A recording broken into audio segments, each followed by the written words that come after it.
जब भी हम किसी सक्सेसफुल इंसान की बात करते हैं तो अक्सर हम सिर्फ उनकी कामयाबी की ही बात करते हैं। हम जानना भी नहीं चाहते उनकी उन नाकामयाबियों के बारे में जिनसे ऊपर उठकर उन्होंने सफलता का मुकाम हासिल किया। सफलता की सीढ़ी चढ़ना आसान नहीं होता। इंसान बहुत बार डगमगाता है, बहुत बार थक कर रुक भी जाता है, तो कई बार रास्ते में मिलने वाली असफलताओं से तंग आकर अपनी जिंदगी तक खत्म करने के बारे में सोच लेता है। लेकिन जो व्यक्ति इन सभी कमजोरी की घड़ियों में हार ना मानकर आगे बढ़ता रहता है, वही सफल इंसान बनता है। आज हम आपको बताएंगे एक ऐसे इंसान की सक्सेस स्टोरी जिन्होंने परेशानियों के सामने कभी हार नहीं मानी और संगीत की दुनिया में अपना नाम सुनहरे अक्षरों में लिख डाला। म्यूजिक इंडस्ट्री में अपनी अलग आवाज की वजह से पहचाने जाने वाले कैलाश खेर का जन्म 7 जुलाई 1973 को उत्तर प्रदेश के मेरठ जिले में एक कश्मीरी पंडित परिवार में हुआ। कैलाश को संगीत मानो विरासत में मिला हो। उनके पिता पंडित मेहर सिंह खैर पुजारी थे और अक्सर घरों में होने वाले इवेंट में ट्रेडिशनल फोक सॉन्ग गाया करते थे। उनकी माता का नाम चंद्रकांता खैर है।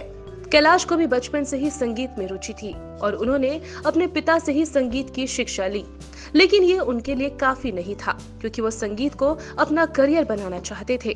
जब घर वाले नहीं माने तो महज 13 साल की उम्र में वो संगीत की बेहतर शिक्षा लेने के लिए घर वालों से लड़कर दिल्ली आ गए। यहाँ आकर उन्होंने संगीत की शिक्षा तो ली ही, लेकिन साथ में पैसे कमाने के लिए काम भी करना शुरू कर दिया। कैलाश विदेशी लोगों को संगीत सिखाकर पैसे कमाते थे। कैलाश ने दिल्ली में अपने एक फैमिली फ्रेंड के साथ एक्सपोर्ट का बिजनेस भी शुरू किया, लेकिन 1999 में उन्हें इस कारोबार में बेहद घाटा हुआ और उन्होंने अपनी सारी जमा पूंजी गंवा दी। उन्होंने खुद एक इंटरव्यू में बताया कि वो इसी वक्त इतने डिप्रेशन में चले गए कि वो जिंदगी से तंग आकर सुसाइड करना चाहते थे।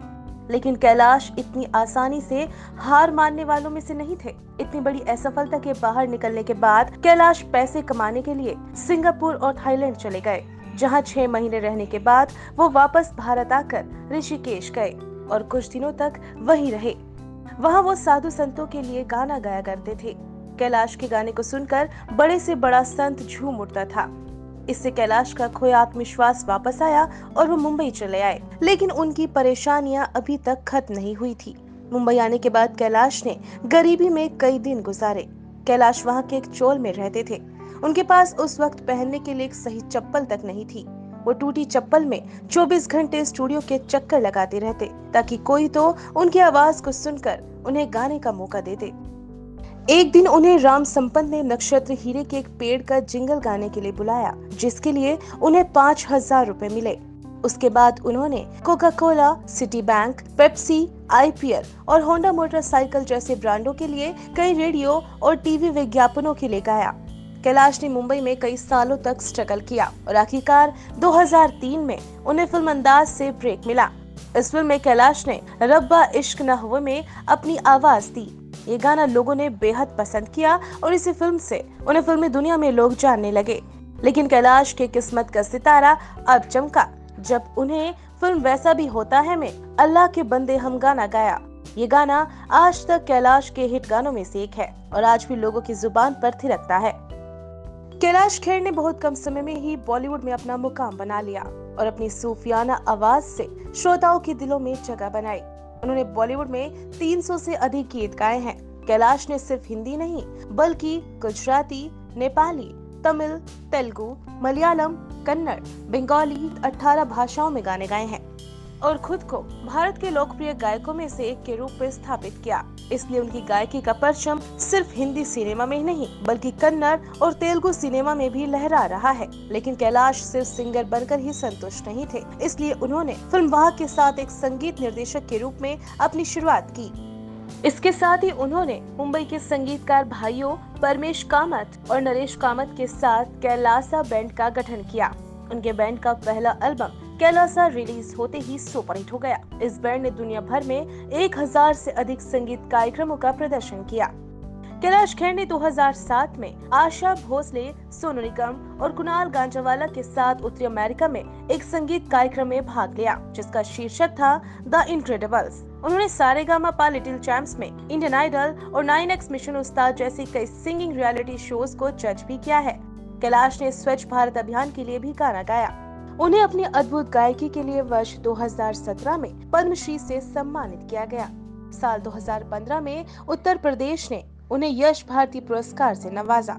वर्ष 2011 में नेपाल पर्यटन ने उन्हें सद्भावना राजदूत का खिताब दिया। कैलाश को डेवलपमेंट गोल्स में उनके योगदान के लिए संयुक्त राष्ट्र द्वारा मान्यता भी प्राप्त है। उन्हें कई बार फिल्म फेयर अवार्ड से भी सम्मानित किया जा चुका है। कैलाश को उनके अलग आवाज और शैली की वजह से लोगों ने काफी पसंद किया और उन्होंने भी हिंदी सिनेमा में सूफी और ट्रेडिशनल फोक सॉन्ग गाकर अपनी पहचान बनाई।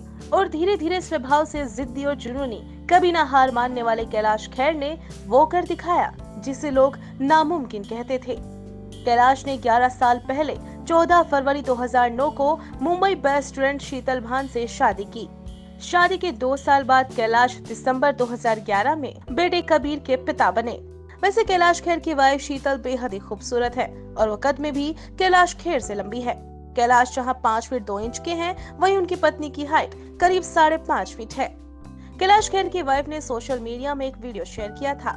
इस वीडियो में वह बचपन में सेक्सुअल अब्यूज की घटना, डिप्रेशन और आत्महत्या की कोशिश करने वाली घटनाओं का जिक्र कर रही हैं। शीतल ने बताया कि बचपन में उनके साथ यौन उत्पीड़न की घटना हुई थी। इसे करने वाला भी उनके परिवार का ही एक सदस्य था।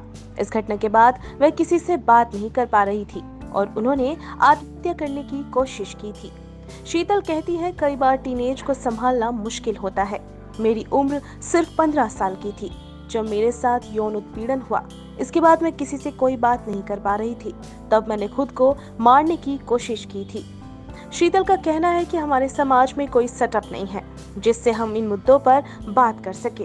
हमारे यहाँ बच्चे बस पल जाते हैं। मैं पढ़ने में बहुत अच्छी नहीं थी, मुझे अच्छे मार्क्स नहीं मिलते थे। इसी वजह से मुझे ये महसूस होता था कि मैं अपने मम्मी पापा के लिए बोझ हूँ। मैं उनसे अपनी कोई प्रॉब्लम डिस्कस नहीं कर पाती थी। वह कहती हैं, मैंने बेशक उस व्यक्ति को अब माफ कर दिया जिसने मेरे बचपन का इतना बुरा अनुभव मुझे दिया। अब मेरे लिए वो व्यक्ति कोई मायने नहीं रखता, लेकिन उस बुरे अनुभव की वजह से मुझे कई सारे अच्छे लोगों से मिलने का मौका मिला। स्कूल के बाद जब मैं कॉलेज गई तो वहाँ मुझे ऐसे लोग मिले जिनसे मैं किसी भी मुद्दे पर बात कर सकती थी। यहीं से मेरा नजरिया बदला और मैंने अपने भाई बहनों से भी इस तरह के मुद्दों पर बात की।